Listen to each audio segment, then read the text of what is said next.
Queria convidar você para abrir o livro de Daniel, capítulo 11, versículos 33 a 36, onde a palavra do Senhor vai nos ensinar.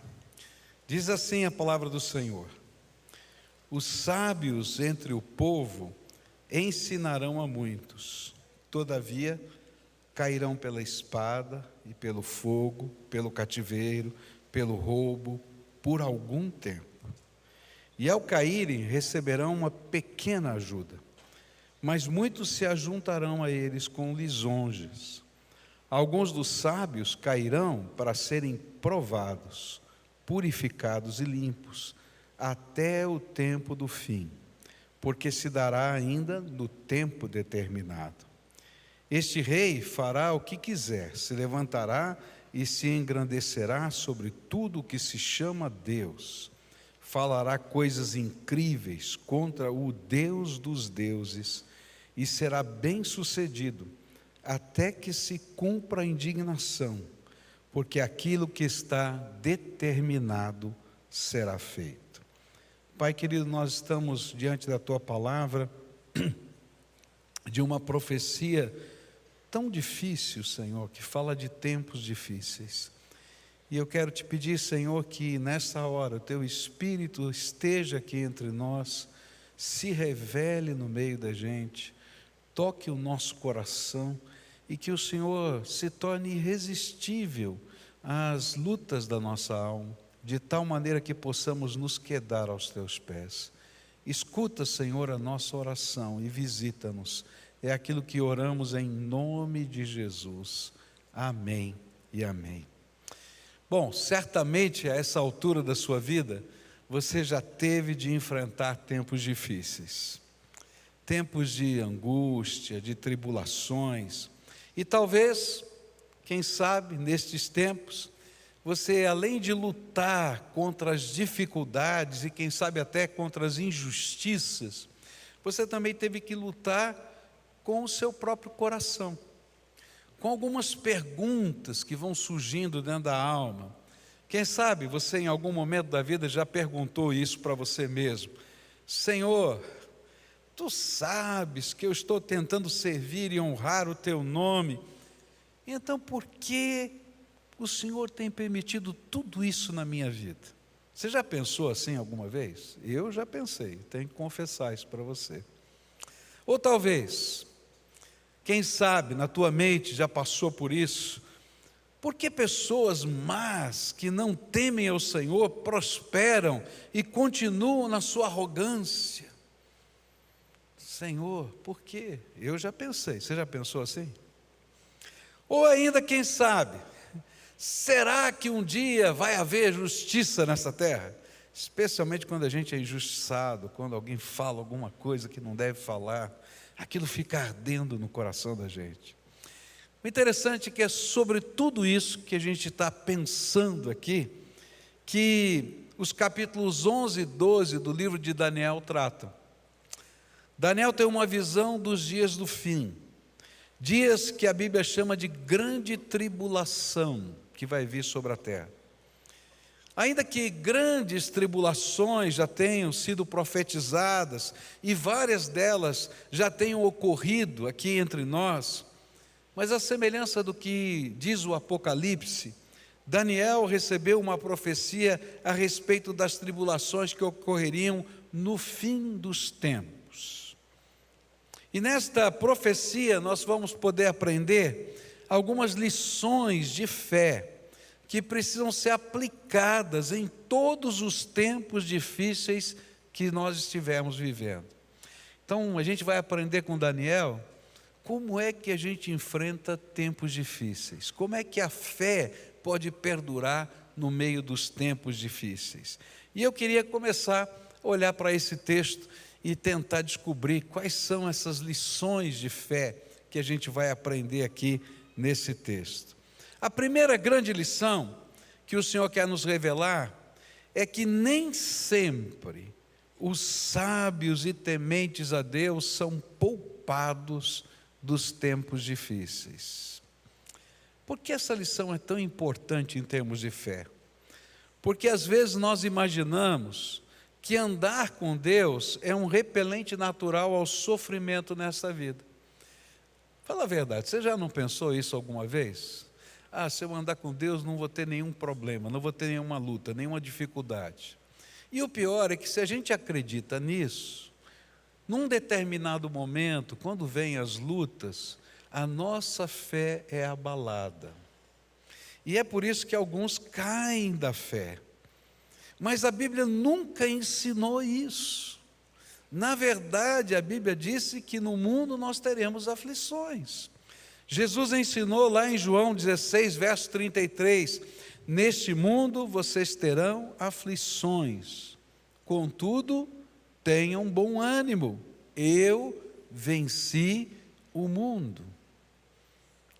A visão de Daniel fala de momentos na vida dos servos de Deus, em que as aflições viriam na forma de perseguição sobre a fé. Perseguição tão cruel que redundaria em morte, em guerras, torturas, que fariam destes crentes mártires da fé, pois seriam queimados vivos, como tantos cristãos já foram, e o pior, continuam sendo nos dias de hoje em vários lugares dessa terra. Tempos em que alguns, por causa da sua fé em Jesus, seriam presos. Alguns, por causa da sua fé, teriam seus direitos como pessoa humana confiscados. E aí, diante disso, surge uma pergunta no coração de um crente: de que vale crer e confiar no Senhor? Se confiar em Deus não nos livra dos tempos difíceis, então, para onde nos leva a nossa fé? E o pior é que o inimigo sempre vai cochichar isso no seu ouvido. Vai estar lá, lançando, será que vale a pena crer em Deus? Será que vale a pena fazer as coisas certinhas? Será que vale a pena tentar ter uma vida íntegra? Será que vale a pena? Afinal de contas, a gente está num mundo tão injusto. Porém, a Bíblia vai ensinar para a gente, vai usar Daniel, Jesus, Paulo, Pedro e todas as Escrituras Sagradas. Elas nos fazem entender que os tempos difíceis precisam ser vistos na perspectiva não de uma fé imediatista, do que acontece já nesse instante, nesse momento, mas na perspectiva de um Deus que nos convida a andar com Ele por toda a eternidade. Toda vez que eu olhar o tempo difícil apenas na perspectiva do hoje e do agora, eu vou desanimar na fé. E é interessante que a Bíblia vai falar sobre isso. Eu estava lendo Jeremias, e Jeremias começa a reclamar, lá no capítulo 12, ele começa a reclamar. Ele diz assim: Deus, está muito chato esse negócio de ser profeta, é ruim demais. Olha só esse negócio aqui, como é que funciona, de que jeito é. E ele começa a reclamar, e de repente o Senhor diz assim para ele: olha, se você não consegue correr com pessoas que estão andando a pé, quando você tiver que correr contra os cavalos, como é que você vai fazer? E aí ele começa a dizer do plano eterno dele, dos propósitos dele, diz assim: olha, você não pode olhar nessa perspectiva, você tem que olhar na perspectiva maior, senão você vai se perder. Por isso, nesta perspectiva eterna, o tempo difícil está limitado ao propósito de Deus. E é por isso que lá no texto que a gente leu, aparece uma expressão, por algum tempo. Olha só, capítulo 11, verso 33, diz assim: os sábios entre o povo ensinarão a muitos, todavia cairão pela espada, pelo fogo, pelo cativeiro, pelo roubo, por algum tempo. Fala comigo, por algum tempo. Não vi convicção. Por algum tempo. Está limitado. Deus está no controle, mesmo quando a gente está passando por um tempo difícil. E Ele tem propósitos, mesmo quando a gente está passando por um tempo difícil. E esse é o ensino de toda a Bíblia. Se você abrir Apocalipse capítulo 13, versículo 5, a mesma coisa vai estar sendo dita, falando da grande tribulação, do pior época de toda a história. Ele diz assim: a besta foi dada uma boca para falar palavras arrogantes e blasfemas, e lhe foi dada autoridade para agir durante 42 meses. Está limitado o tempo. 42 meses é simbólico, aqui não quer dizer esse dia, daqui, amanhã, está dizendo por algum tempo. Isto é, Deus continua no controle e tem um propósito. E essa maldade está limitada ao tempo em que a misericórdia de Deus e a oportunidade está sendo dada. É interessante isso. A gente às vezes não entende. Deus, por que é que o Senhor não manda logo um raio do céu e consome tudo esse negócio de uma vez só? Eu já confesso para você que eu fiz algumas orações estranhas. Eu não sei você, mas eu já fiz algumas orações estranhas. Quando eu começo a ver muita injustiça assim, Senhor, manda logo um raio do céu, consome esse desgraçado. Fala a verdade, você já orou assim, não orou? Eu já orei, tá? E o interessante é que Deus, Ele vai revelar para a gente uma coisa, que nesse tempo, que a gente está passando pelos tempos difíceis, de crise, é também o tempo da grande oportunidade. É o tempo em que Deus está derramando graça salvadora. É tempo em que Deus está fazendo milagres. É tempo em que Deus está fazendo coisas extraordinárias que a gente não entende. Eu me lembro de um funeral que eu fui fazer. Talvez tenha sido um dos funerais mais estranhos da minha vida. Uma senhora idosa tem a sua casa invadida e ela cuidando do seu filho, que era deficiente, Down, mas já com certa idade, e os bandidos entram naquela casa e querem roubar aquela casa, e ela é espancada até morrer. E eu sou o pastor que tem que fazer o sermão fúnebre dessa pessoa. A gente entrava naquela igreja, ela é membro de uma igreja há muitos anos, amada pela igreja toda, e um sentimento de indignação completo dentro daquele lugar. E o sentimento do pastor para pregar numa hora dessa, você imagina? E eu orava e dizia assim: Deus, que mensagem existe para um lugar desse, com injustiça desse jeito, com violência, com um absurdo, numa sociedade que a gente não consegue entender, que faz uma coisa dessa. E aí o Espírito Santo falou assim: se essa mulher pudesse pregar no sermão dela, qual a mensagem ela pregaria? E eu comecei a lembrar da história daquela mulher. Aquela mulher era uma das maiores evangelistas que eu tinha conhecido. E eu comecei a dizer para aquele povo, se ela estivesse aqui, ela diria: minha gente, aquele bandido precisa de salvação. Minha gente, aquele meu vizinho precisa de salvação.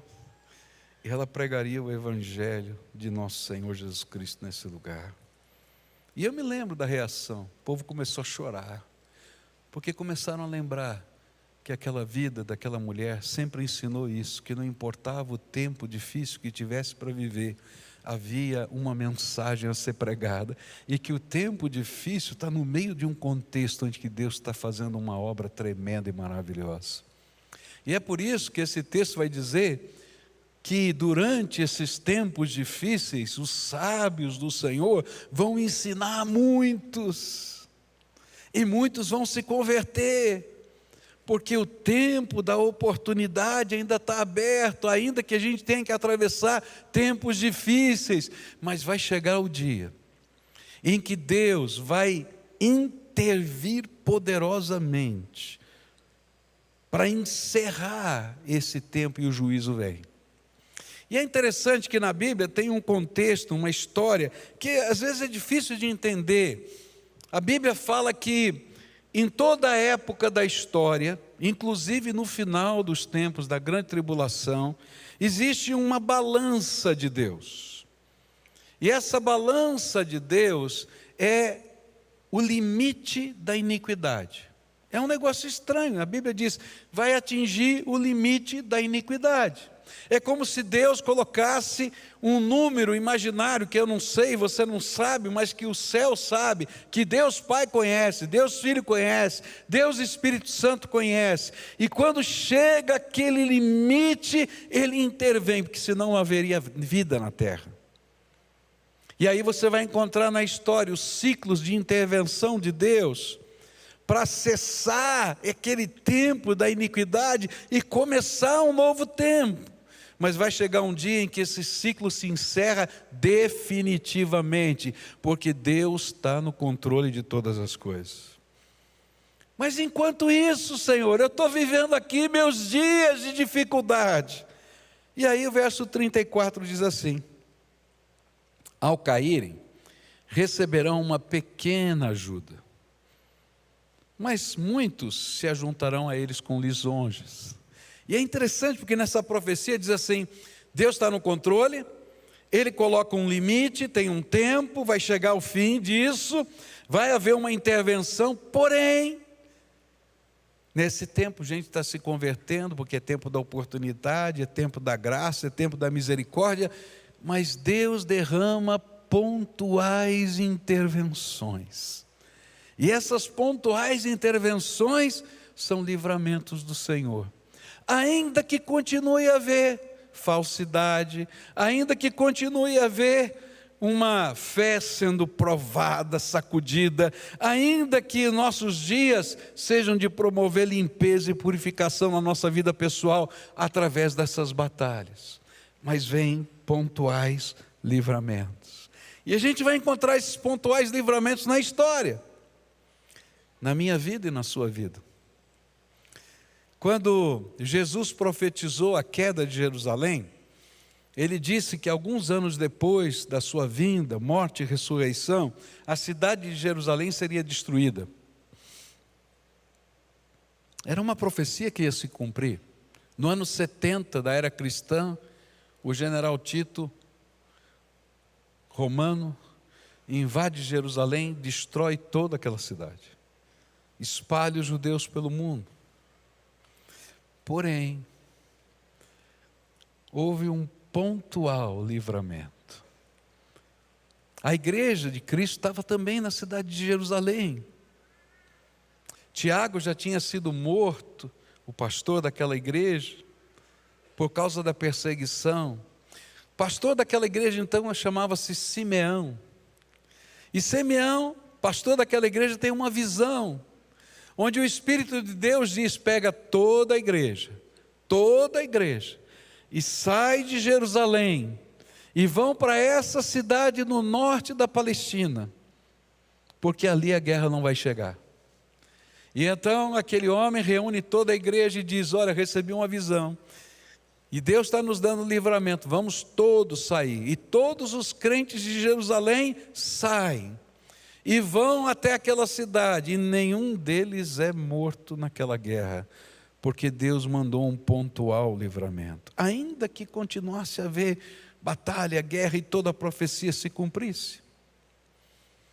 Na época do tsunami, na Indonésia, uma igreja estava lá intercedendo, orando, sem saber o que iria acontecer, quando o Senhor revela para um dos líderes daquela igreja, olha, vocês vão fazer um retiro espiritual na montanha, mas não pode ficar ninguém em casa, nenhum bebê, nenhuma criança, ninguém, todos devem ir para o retiro na montanha. E ninguém sabia por que exatamente essa era a palavra, e era uma coisa muito esquisita, você passar uma madrugada na montanha com um bebê, mas esse era o chamado, e ele começou a dizer para toda a igreja, olha, é para toda a igreja, todos têm que ir, inclusive os bebês. Alguém talvez ouvisse a mensagem daquele pastor e dissesse assim: maluco, doido, vai levar para a montanha beber de madrugada, o que é isso?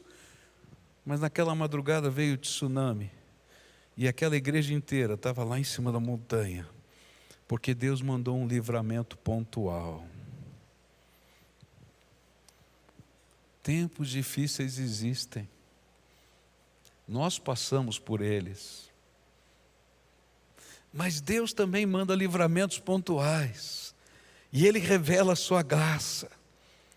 E nesse tempo difícil, Deus está tratando também o nosso coração, porque nós somos provados, purificados, limpos, transformados.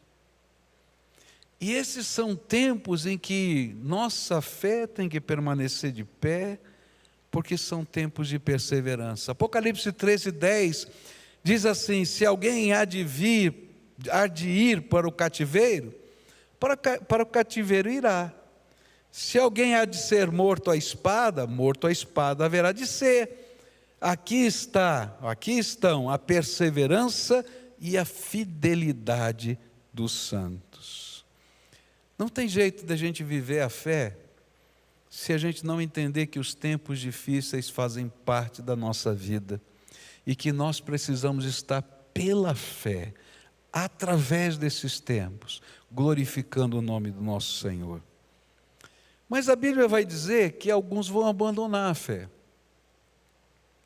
É interessante isso, quando a nossa fé tem uma visão limitada, temporal, que não é capaz de ir adiante, de enxergar que Deus tem controle sobre toda a eternidade, que Ele tem um propósito eterno, que envolve também a nossa vida, a gente desanima na fé.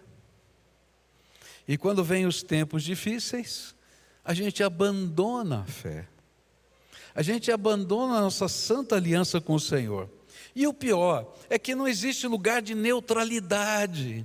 Quando a gente abandona a aliança do Senhor, porque está desanimado, porque quem sabe está magoado, porque quem sabe está decepcionado com a igreja, com o pastor, com as pessoas, na verdade, a gente está decepcionado com Deus. E a Bíblia fala que nós nos escandalizamos do Senhor. Jesus ensinou isso.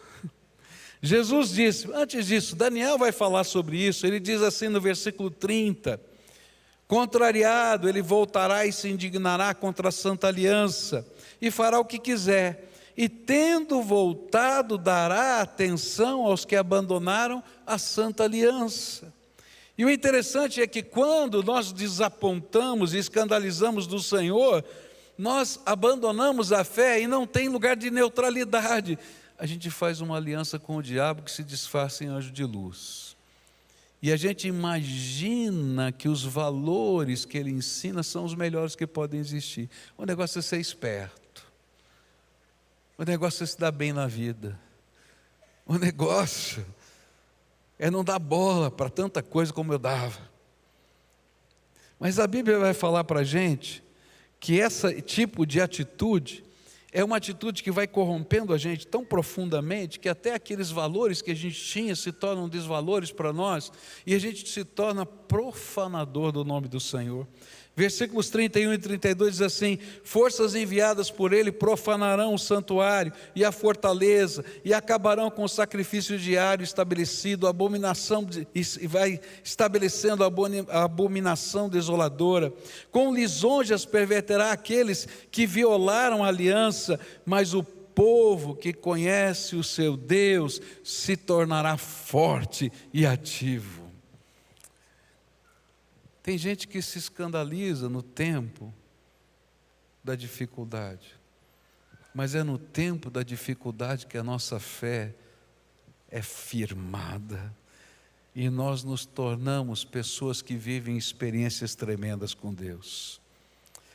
Se você está escandalizado com alguém, na verdade você se escandaliza do Senhor, é isso que a Bíblia está dizendo. Porque você não abandona alguém, você abandona o Senhor.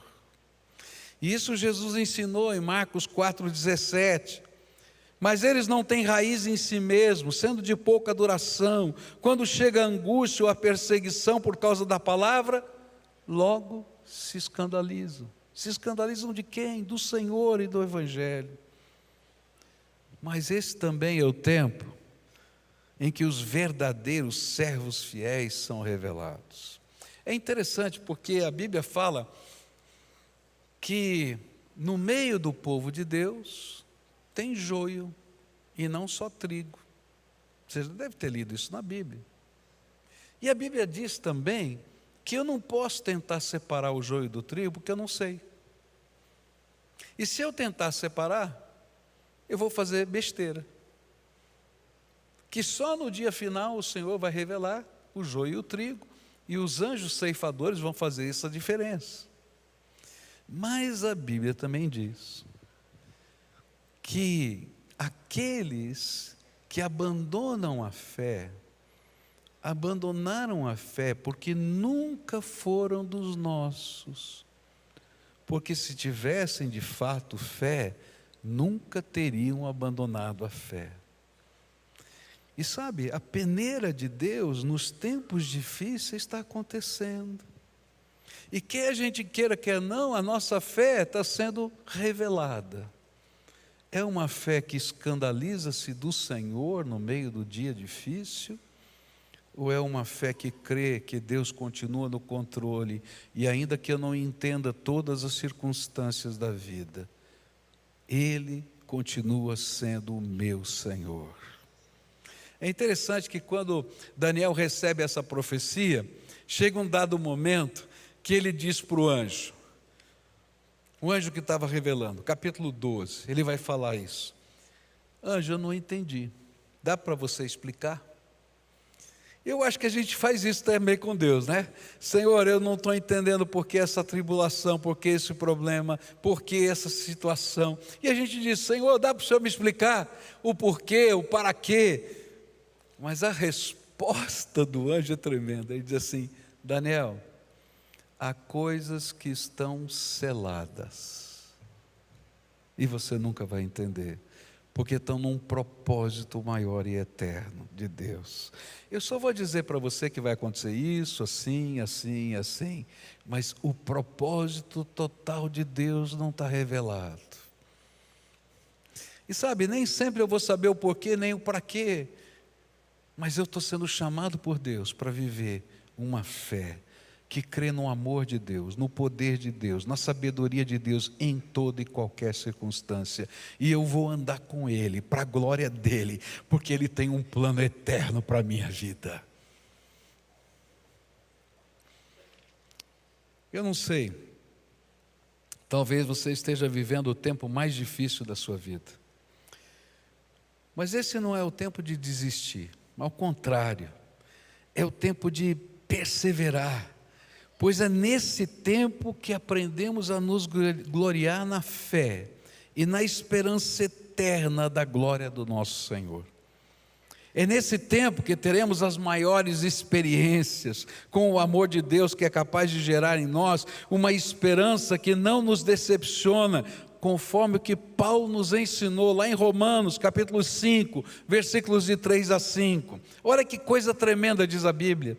E não somente isso, mas também nos gloriamos nas tribulações, sabendo que a tribulação produz perseverança, e a perseverança produz experiência, e a experiência produz a esperança. Ora, a esperança não nos deixa decepcionados, porque o amor de Deus é derramado em nosso coração pelo Espírito Santo que nos foi dado. Por isso, o crente, o servo do Senhor, no meio das lutas e das tribulações, ele fica de pé. Era a Segunda Guerra Mundial.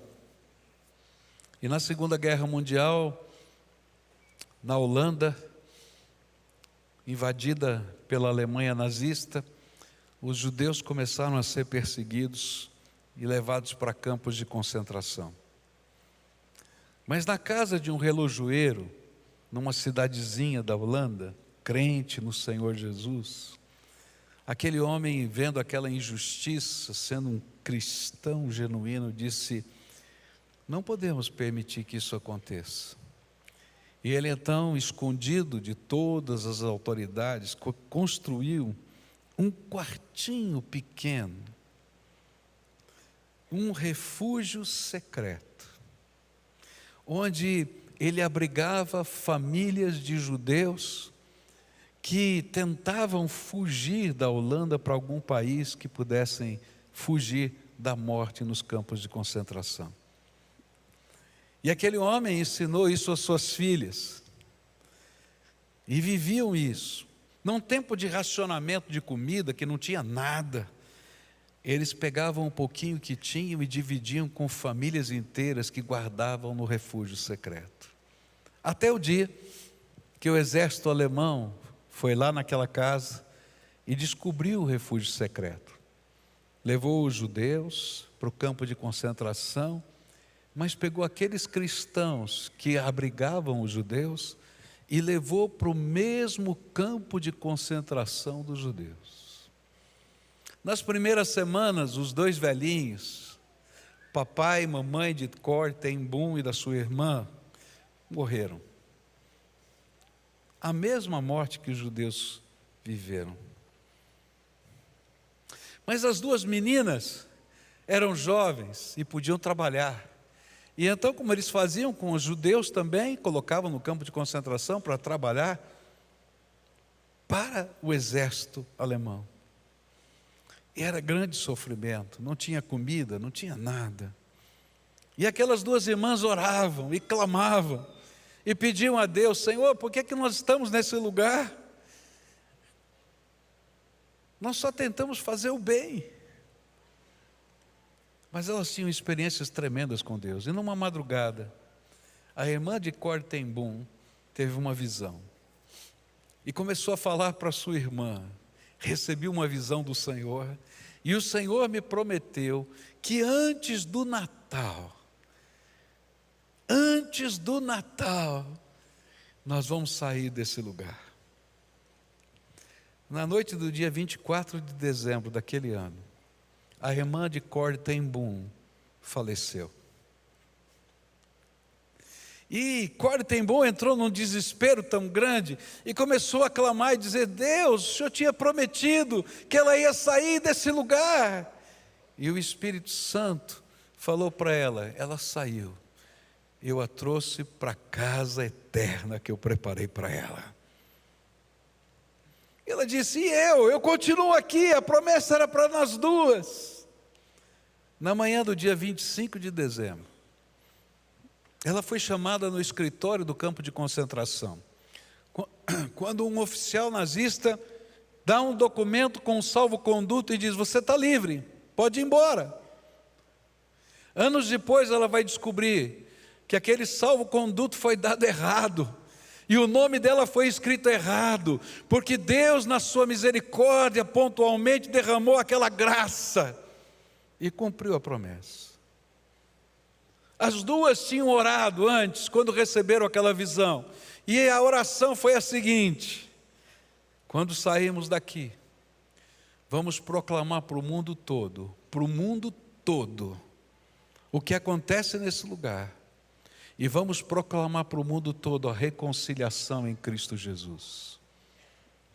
Uma sobe para a glória. Corrie ten Boom sai com salvo-conduto. Ela diz: e agora? O que eu vou fazer? Não tenho casa, não tenho lugar, não tenho nenhum lugar para ir. E o Senhor diz: você tem sim uma missão. Proclama a reconciliação no mundo todo. Anos se passam. E um dia ela está pregando num determinado lugar, reconciliação. Quando na saída daquele templo, ela encontra o homem que a torturou no campo de concentração. E ele estende a mão para ela e diz: tem reconciliação para mim? E Corrie ten Boom fica parada, a sua mão trêmula.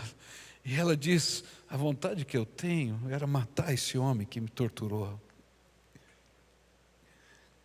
Mas eu aprendi nos tempos difíceis que Deus tem plano para todas as coisas, e para a minha vida é anunciar a reconciliação. E ela, trêmula, estende a mão e diz: tem reconciliação para todos aqueles que buscarem Jesus, o nosso Senhor. O tempo difícil é tempo de oportunidade. O tempo difícil é tempo de fé. O tempo difícil é tempo em que nós nos tornamos nação santa, povo escolhido de Deus. O tempo difícil é tempo em que nós proclamamos a mensagem da reconciliação para todos os homens. Primeira razão: quem sabe você chegou aqui nesse culto abalado, porque tempos difíceis estão passando pela sua vida. Só você sabe, ninguém sabe, só você. E hoje o Senhor está dizendo: no tempo difícil a gente anda por fé, a gente não anda por aquilo que a gente está vendo. A gente crê num Deus que tem todo o controle, ainda que a gente não entenda tudo o que Ele está fazendo, mas nós confiamos nele. E eu vim aqui orar por você, para dizer: nós vamos sair de pé. Mas eu quero orar por pessoas, porque esse é o tempo da reconciliação. Esse é o tempo em que a gente anuncia com maior autoridade que esse Deus que nos amou a ponto de deixar o seu céu, esvaziar da sua glória, caber na forma humana, tomar o nosso lugar na cruz do Calvário, descer ao Hades, lugar que a gente chama de inferno, para tomar das mãos de Satanás as chaves da morte e do inferno, para que todo aquele que nele crê não pereça, mas tenha vida eterna. Ele diz: tem reconciliação, tem chamado. Esse é tempo em que Deus também nos chama para estender a mão para aquele que nos machucou e perdoar. Se Corrie ten Boom tivesse parado naquela igreja e não tivesse estendido a mão para aquele que a torturou, tudo que ela tinha pregado até então não valeria mais nada. Mas porque um dia ela teve coragem de fazer isso, ao pregar para mais de 7.000 evangelistas e pastores lá no grande congresso de Lausanne, ela gritou apenas uma frase durante 20 minutos: onde estão os servos de Deus? E um profundo quebrantamento nos 7.000 pastores tocou o coração deles, a ponto de o primeiro deles se ajoelhar na frente, atendendo o apelo, foi Billy Graham. Os servos do Senhor são aqueles que em todo o tempo se ajoelham diante do Senhor e reconhecem a sua glória.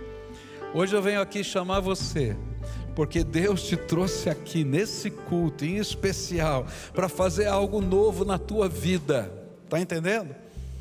Alguns para dizer: vou permanecer em pé em nome de Jesus, porque eu sei que Ele tem um propósito ainda que eu não entendo, e vou caminhar contigo, Senhor.